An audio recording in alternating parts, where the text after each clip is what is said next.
Hey guys, welcome to Solo ReacTalk. Today I'm going to be reacting to a video requested. It's called Warhammer 40K Fire Warrior Review by Mandalore Gaming. Okay, let's start. Alright, 3, 2, 1, go. Weakness detected in arms.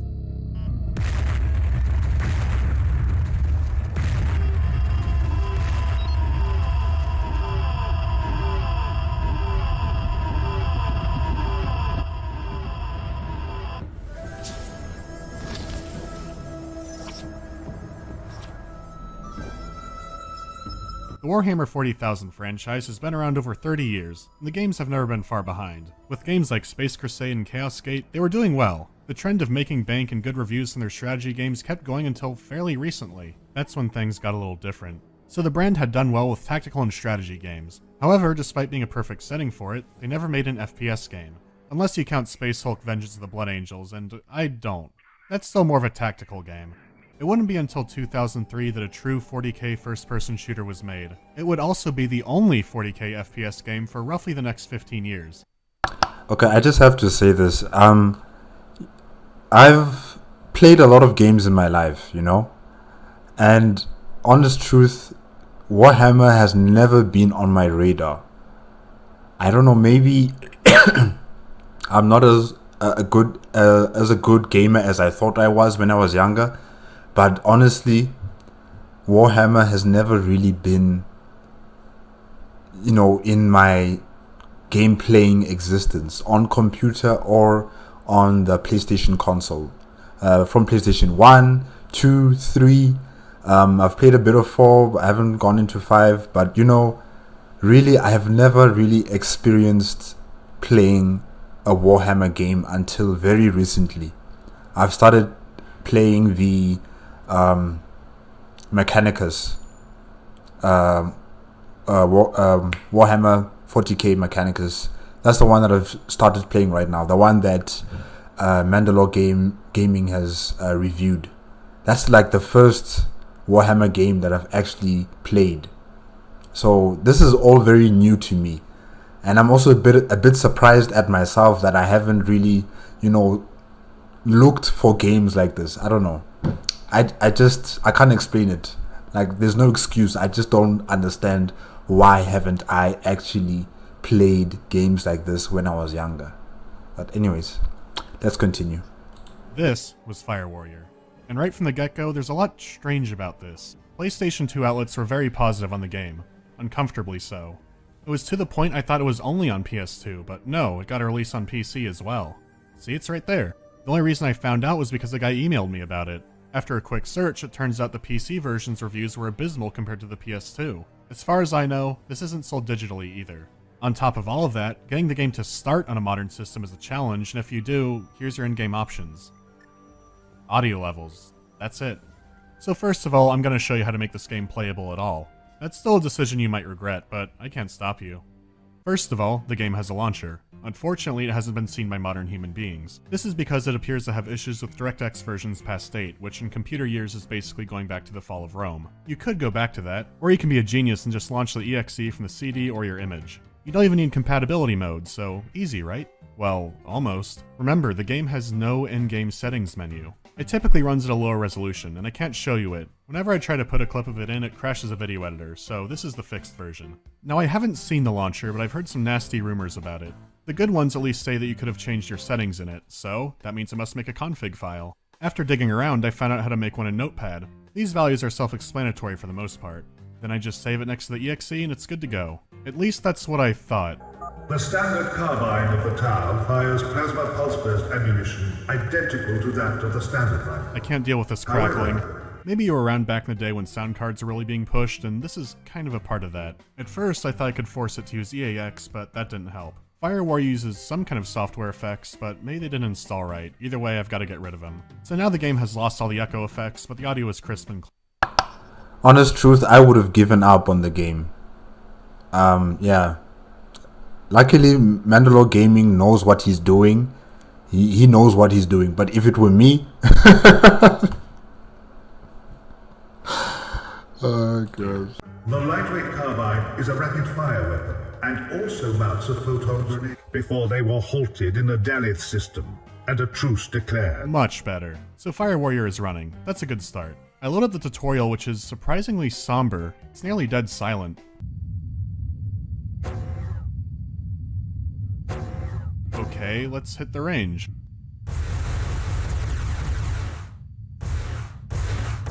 Oh my god, this weapon spread.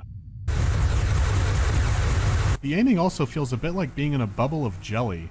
This is especially weird because these are Tau weapons, which means I need to talk about Warhammer lore a bit. If you played with toys and action figures, you may have known about, or played with, that kid. You never wanted to play with that kid. Nobody did. That kid always had to be the best, and he'd make up rules to do so. My Iron Man is coming to fight you. Nuh-uh, because my John Cena has an Iron Man force field. This child grew up to work at Games Workshop. An entire school bus of these kids did, and they made their own factions for the setting. These kids were kept in check by an entity that I'm gonna call the Supreme Kid. The Supreme Kid will somewhat balance the other factions, but make sure that his favoritist is the most important. He will smite down or devour the creations of lesser kids who challenge him. In the end, only he will remain. That should sum up why the setting is so ridiculous. I figure that most people watching this know at bare minimum that 40K is grimdark and sci-fi. Or maybe space fantasy would be a better description. If you know nothing about the setting, just picture this. Hulk Hogan is in a cathedral, and he's fighting the devil. Hogan is wearing about 50 trucks worth of metal. Also, the cathedral is the size of Rhode Island. And in space. Hulk Hogan is the Imperium of Man. They're the humans in this setting, and probably the most popular faction for that reason. At this time, the setting didn't really have good guys, just lesser shades of evil. The Imperium is a bunch of fascist fanatics, but if you're a human, they're your best chance for being alive for a while. When the Tau were released in 2001, they were the good faction. Non-Tau players tended to dislike them for this, among other reasons. Their main trait was having very accurate, long-range weapons, and you know what? These are not those weapons. I don't know how to describe it other than the gun is drunk. I had to go back to the config and enable the auto-aim that I had turned off. Auto-aim being on is the default setting. The cone of fire narrows a bit and the weapon tracks your target, and it's still pretty atrocious. This is the moment that I started to realize what I was in for, but I wasn't really ready. This is one of those games you can't play on hard until you beat it on normal, so that's what I'm stuck with. Let's check it out. Fire Warrior starts off with a cutscene of something happening. I'm not really sure what, but before you can find out, the Space Marines blow it apart. Space Marines! They kidnap somebody, and the game begins. I remember how nervous I was before mine. Let me help you get ready. I can't hear a word he's saying. Working properly. It's like the voice actor is actually calling from China. Ammo check. There's no way to change this.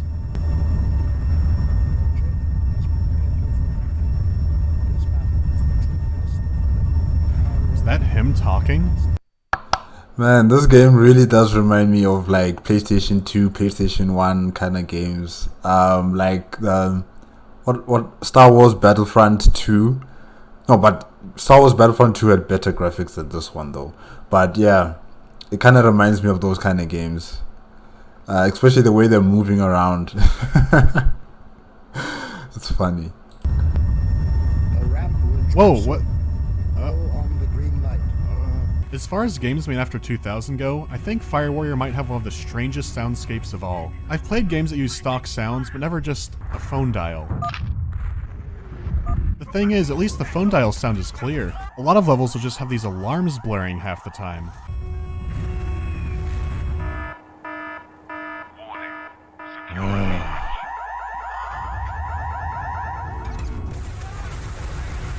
Please, just stop them. When the game gets quiet, that's when you realize why it was so loud.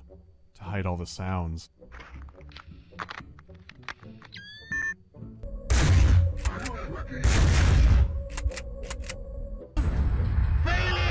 What did he say? To give you an idea of how bad the weapon sounds are, one of the most powerful sounding weapons in the game uses a stock machine gun sound.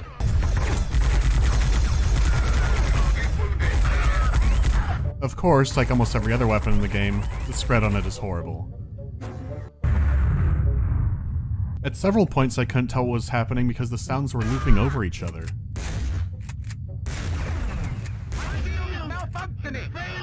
Failing? Does this sound like being an event or opening a bag of chips?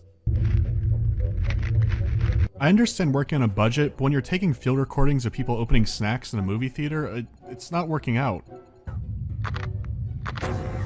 Okay, the sounds are abysmal. I can accept that. But why does every Imperial Guardsman say that it's quiet?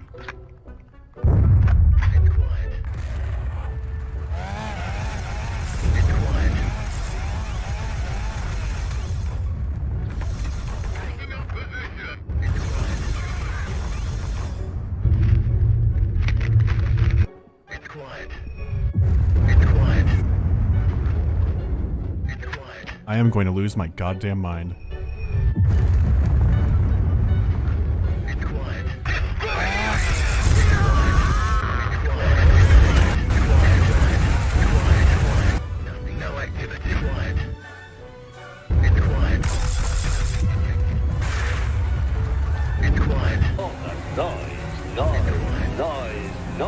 I'm only 15 minutes into the game and I can't remember what's happening. Wait, I beat it? 14 minutes? That felt like 14 weeks. To summarize it up, I'm just not very happy with the sound. Let's move on. The game is... Okay, what's up with that human with the chainsaw? He's going... Like, what is that? What is that? It's about as standard as it gets for first-person shooters. You go through multiple linear levels, find new weapons, and kill enemies. What I find interesting is that it's a kind of transitional shooter. Easy example, if you want to open the magenta door, you need to find the magenta key. Colored keys were a staple of 90s FPS games because, well, they make sense. You don't need a special narrative to understand what's happening. You see the blue door, you need the blue key. Easy. This practice largely went extinct in the early 2000s. With a big push for story in games, obstacles would have to be narrative related. Having a color-coded door and key was now seen as being too arcadey. Having the red door was now just seen as lazy. Okay, so Fire Warrior is more of a 90s game. After all, levels have a stats counter. From time to time you'll complete an additional task, and I'm not sure what they are because the game never really tells you. That checks out. There are also plenty of health packs, but wait a minute, something is still happening to my health. Man, it's just on the tip of my tongue. I can't remember what it is. Okay, so I've had to think about it a little bit, and it's a way worse Halo. I know all the advertisements that would kill Halo, but it's just a worse version of that game. You have to wonder how you can take a formula that was proven to work on a console like Halo and mess it up somehow. Then I looked at the games they were making before and during this, and their train simulators and iToy games, and it's like, oh, this makes sense now. To give the game some credit, it has a variety of 40k weapons. There are a lot of standard weapons you'd expect, like a sniper rifle, a pistol, and a shotgun, but there are some weapons that are a little more unique. Chargeable plasma guns, a plasma pistol, a melta gun, the list goes on. There's about a dozen weapons to choose from. My favorite ended up being the bolter because, well, they got it right. Definitely they got it right. They got it right. This is what I've been wanting to see in the latest cinematic for Warhammer 40K. I think it's Space Marine 2, yes. In the cinematic, you didn't really see the Tyranids explode once the bullet, made contact with their bodies. But in this game, I can see at least they did it right. The bolter bullet is coming out, it hits its target, and the target blows up. I love that. That's how it should be done. Now, I hope they do that with the Space Marines 2. I really do hope they do that. And if there's going to be any more cinematics coming out for that new game, please add that in, please, because that's what I know the bolter gun is able to do. Not only kill you, but to literally eviscerate your body into, bits and pieces. Yeah. So this is good. You also carry a sword, but it might as well be a spoon. It's useless.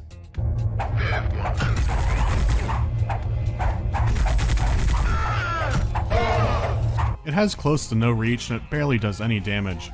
I can't even imagine how bad this is on hard. I have three main issues with the weapons. The first is that several of them are redundant. The stub rifle is a good medium-range weapon, with a muzzle flash that looks like a solar flare.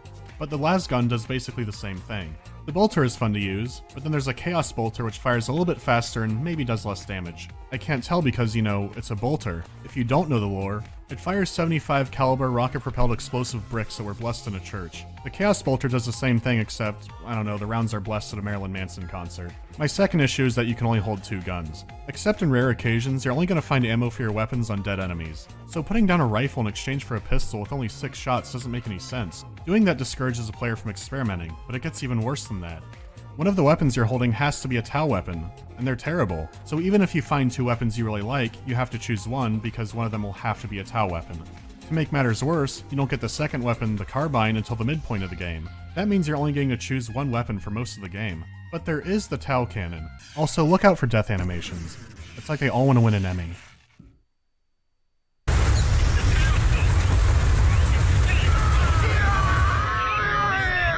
So holding off for that seems good, except this scenario doesn't happen a lot. By this point in the game, you're going to be fighting some of the spongiest enemies around.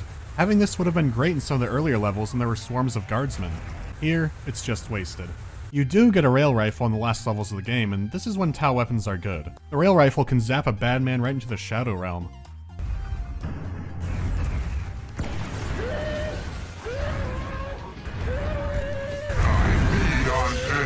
Yeah, me too.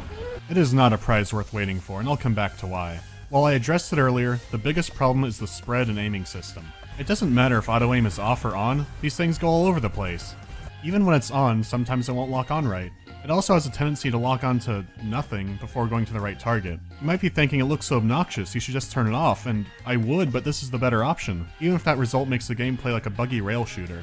This is with it on, and the rounds are still going way outside the reticle. Remember, this is the home-in cheat mode. If all the enemies were at mid-range, or I could always carry a long-ranged weapon, then I could turn it off. It's those long-range fights that make it a complete pain, because not everyone's running up to you with a chainsaw. Wait, what's wrong with his head? Well, I'm sure it's in the codex somewhere, but we don't have time for that. The weapons being buggy does fit the theme of the game, which is being buggy. From time to time, enemies will dream of a world of peace, and then they stop fighting. This wasn't a one-time ordeal, this would happen multiple times with multiple enemies. The enemies have an even higher tendency of going bonkers if you have allies around. Early in the game, there's a boss fight with a Valkyrie aircraft. Weapons didn't seem to affect it much. I knew you had to disable the intakes on it, but sometimes I'd get both of them and it would still stay up there, and I didn't know how to kill it. Then, a breakthrough came.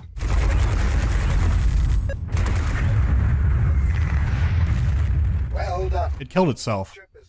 I spent longer than I'd like to admit looking at this clip trying to figure out what happened. I can't recall a boss in a game that just committed suicide, but now I think I have it figured out. When the pilot gets angry enough, he says a prayer and writes something down in a manuscript. He then hands it to the tech priest who lives behind the launchers for warmth. This is when the grateful tech priest fires the missiles, as you can see here. After carefully studying the schematics, I realized something. You can see out of the cockpit, but not from behind the launchers. So, to put it in short, he fired point blank into this pipe and blew himself up. That's one mystery solved. Next time I'll tackle the missing doors. All these problems explain the bad PC reviews. If you've seen videos I've made before, you know that I usually start with the visuals and maybe a bit of story background and then move on to the rest, but I've been assaulted by issues non-stop from the beginning. Let's be honest, even if the story's incredible, that's not exactly Game of the Year material. So this could just be a horrible, horrible port of a PS2 classic. So after making calls and exchanging some notes, I got someone to help me. So to see if this is just the PC version, I have internet celebrity 8-Bit Brody to talk about the PS2 version. Is it as good as they say? You know, I've been a fan of the Warhammer universe for a while now, and I have fond memories of Fire Warrior. I never liked it as much as Halo, but I remember it being an enjoyable enough experience. Revisiting this game, however, has proven my memory to be an unreliable source, and I feel that I can no longer trust my former self with any future decisions in my life. Every glitch and sound issue found on the Windows version of this game can also be experienced on Sony's home console. There was even an additional auditory hiccup during the tutorial. The voiceover present in this section stalls when naming a button prompt. Press the start button.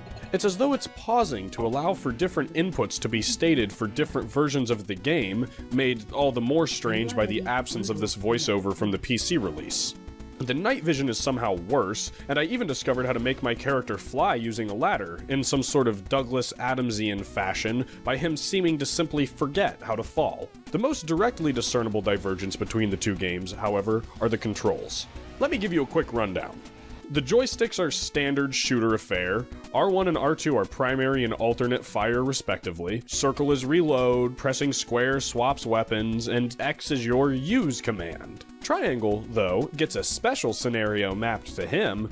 He lobs grenades. Why wouldn't they make that one of the L buttons, you ask? Well, let me tell ya, L1 is how you jump. And L2 is reserved for crouch, because of course it couldn't be on L3, that snaps your view into a level position, as was requested by every post-Halo console first-person shooter fan. Luckily, they let you change it in the options menu to this. So, you know, that's good.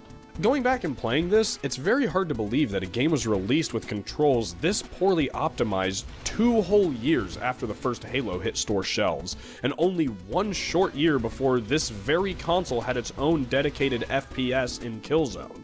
Other games of the same era were able to implement far more ergonomic and sensible control schemes, so I have a hard time excusing the faults of Fire Warrior with age. It honestly feels like the developers, not dissimilar to my absent father stumbling into our basement and discovering my uncle teaching me all the wrong ways to use a garden hose, just didn't care. If you care, however, feel free to come to my channel and subscribe. Rhodey. I also have a Patreon where you can donate money to help feed me. Rhodey, I'm very poor. Alright, we got it. Alright, so it's just as bad on PS2. I'm not sure if that makes me feel better or worse. I should talk about something positive. The technical graphics are average to subpar for the time, and the levels did remind me of Red Faction a lot, but if you're into the Warhammer setting, there's some pretty neat stuff to see. Despite all the problems it had, the art team really did their homework. There's a level that takes place on an Imperial ship, and you can really feel the size of it. Visit the study, the recovery ward, the kitchens, this guy. It has the most overdramatic Windows Vista handbook and out of order sign you'll ever see. If you wanted an FPS game where you could walk around the Warhammer 40K world, this was your only option for a long time. I gotta give them credit, they did a great job at it. I could see people having fond memories of this game. They might not remember how bad it got, but some of these images alone could stick with you. It's a downright shame that the level design itself is so bland. There were so many moments I thought it would get better. During a bunker level, I found a chair that had a bolter sitting on it. I knew what that meant. It was a cool way of teasing that Toyotas Maximus was around the corner ready to fight me. It was a good use of the environment telling a player about an obstacle coming up. That's a lot better than I can say for the rest of the game. They'll use the same lines over and over again. Destroy this. You must obtain the keys. Find the button. This is the place. You must destroy this. For everything it does right, it does 5 things wrong. It reeks of something that was either on a tight budget, a short time frame, or both. There's lots of clues that QA and testing was minimal. There are bizarre inclusions that just feel unfinished, like an Ultramarine stealth section. It lasts maybe 30 seconds. What was that noise? No activity. I did it. Surveillance camera? Nowhere is this clearer and more frustrating than the final levels of the game. Honestly, up to this point, there are very few story beats to speak of. You fight the Imperium and you save a hostage. Like a different FPS game, they start teasing another threat. Remember how I mentioned that Space Marines and the human faction are very popular in 40k? Well, the story gets going, but it's centered all around them. Greater threat. A cancer, Admiral. A tumor to be removed. Ah, here comes the Tau representative. You've come onto their ship, and you've killed a Mormon Tabernacle choir's worth of guardsmen and ultramarines. They capture you in the middle of your slaughter, and then they let you go. Head that way, Tau. The captain is waiting. The evil forces of Chaos show up and do their thing. The ultramarines then arm you, and the rest of the game is spent helping them to defeat Chaos. Talk about a 180 in motivation. Chaos have the beefiest enemies in the game. They also carry the most deadly weapons. Alright, that's reasonable. They're the endgame enemies. So what could they do to make this unbearable? Well, they can spawn right next to you with rocket launchers. These guys can pop up at any time. Chaos Sorcerers can show up without warning, and they can teleport more. Chaos is here, and their favorite activity is teleporting behind you. Once you know where they spawn from, it gets manageable, but I'm not sure this is even trial and error. The checkpoints also become further apart, so you might have to go through long stretches of... Okay, so that teleporting stuff is not part of the game. Man, but it would be cool, I think, if it was part of the game. You know, your enemy just popping into existence like that. And since probably, you know, they use the warp, maybe through the warp they can teleport to different locations. I don't know. Maybe. I don't know if the warp works like that. Yeah. Button pressing and ladder climbing all over again because you got dropped by a rocket launcher. I always thought Chaos Raptors were called raptors because they could fly and had kind of predatory bird-shaped armor. Well, the sound guys had a different interpretation. By that I mean they run at you making bird noises. I'll be honest, I'm at such a breaking point right now.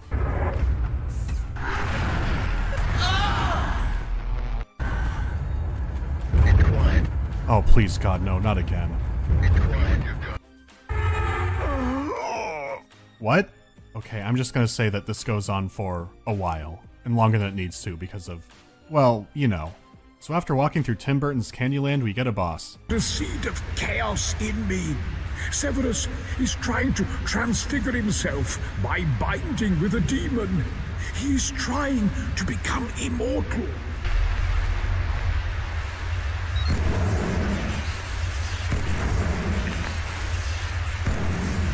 Okay, this goes on for a while, but it dies. Finally, you get to face the real final boss.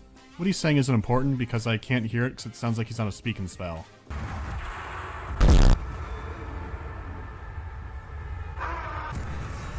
This also goes on for a while. Sometimes my missiles go through him.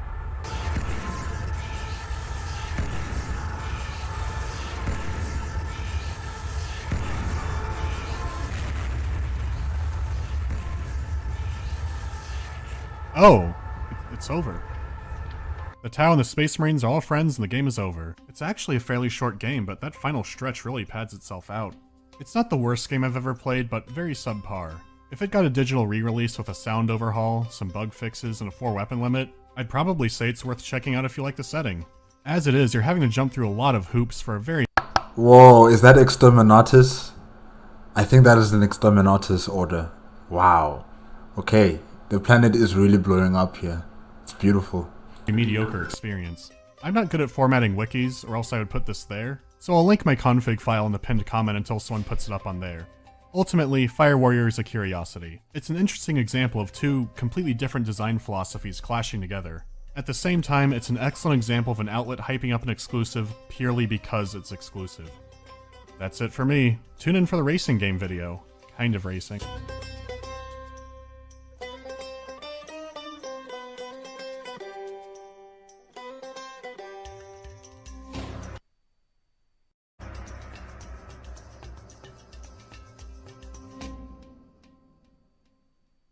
Disobedience, huh? That's a mistake.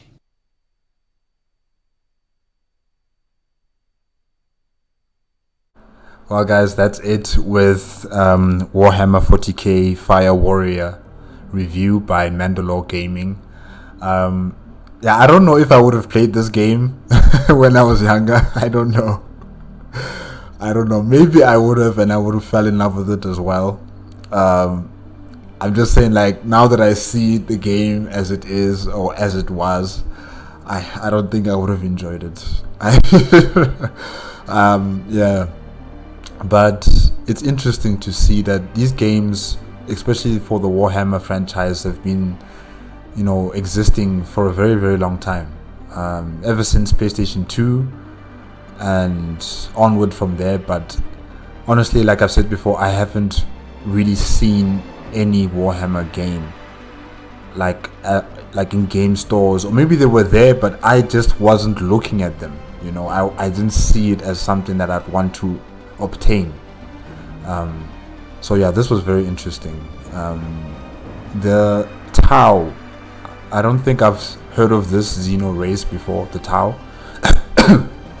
I know about the Tyranids, I know about them, and of course the human faction and their different divisions, like the Astartes, the Imperial Guard. There was an admiral there. I don't know if that admiral is part of any faction within the Imperium of Man. Probably is part of the Imperial Guard as well. And yeah, I got to see Exterminatus. That was amazing. I mean, it's devastating, especially knowing what it does to a planet, you know, once that order has been given to destroy the planet. But that visual spectacle there was exceptional, I have to admit. That was very nice. Added touch. And I thought the Imperium of Man were like extremely xenophobic people. So them working with a Xeno race, what do they call it again? The Tau. Them working with the Tau and stopping whatever evil that was occurring on this planet is very odd, I think, because I've been told by a YouTuber who has made this research on the Warhammer universe, Bricky. I just watched that episode yesterday, yeah, on the different factions of the Warhammer 40K. He said that, you know, if you're a Xeno, you are dead. If you talk ill against the Emperor, you are dead. If you do this or do that specifically that is against the Imperium of Man, you are dead.